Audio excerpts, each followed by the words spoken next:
আজকের সমাজের সবচেয়ে চিরচেনা দৃশ্য হলো, আপনি যখন কোনো অন্যায়ের বিরুদ্ধে কথা বলবেন, কোনো অনিয়মের বিরুদ্ধে কথা বলবেন, কোনো দুর্নীতির বিরুদ্ধে কথা বলবেন,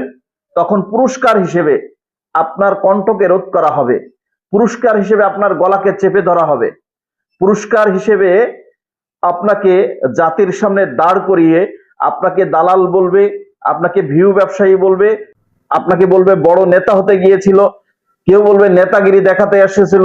কেউ বলবে ঠিক হয়েছে। এভাবেই আপনাকে তারা রোধ করবে, এভাবে আপনাকে তারা থামিয়ে দিবে। অর্থাৎ আপনি যে ওই এলাকার জন্য ভালো কিছু করছেন, আপনি যে ওই এলাকার জন্য, ওই এলাকার সাধারণ মানুষের জন্য, আপনার এলাকার জন্য কিছু করতে চাচ্ছেন, আপনার এলাকার মানুষই আপনাকে এই সকল পুরস্কারে ভূষিত করবে। কেউ বলবে দালাল, কেউ বলবে হচ্ছে ভিউ ব্যবসায়ী,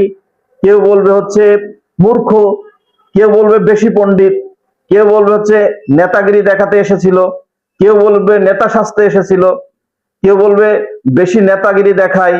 এই বলে আপনাকে আখ্যায়িত করবে, এই বলে আপনাকে তারা থামিয়ে দিবে, আপনাকে দুর্বল করে দিবে, আপনার কণ্ঠকে রোধ করে দিবে। এভাবে আজকের সমাজের চিরচেনা দৃশ্যগুলো ফুটে উঠছে। অর্থাৎ আমরা এমন হয়ে গিয়েছি, আমরা দলীয় নেতাকর্মীদের পা চাটা শুরু করেছি। যখন যে দল ক্ষমতায় আসে তখন আমরা সেই দলের পা চাটতে থাকি। এই পা চাটা অভ্যাস, এই গোলামি অভ্যাসের কারণে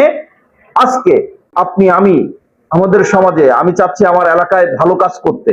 কিন্তু আমি আগাতে পারছি না, কারণ আমার এলাকার মানুষই আমার শত্রু হয়ে দাঁড়াচ্ছে। আমি চাচ্ছি আমার এলাকা, আমার গ্রাম, আমার অঞ্চলকে অন্য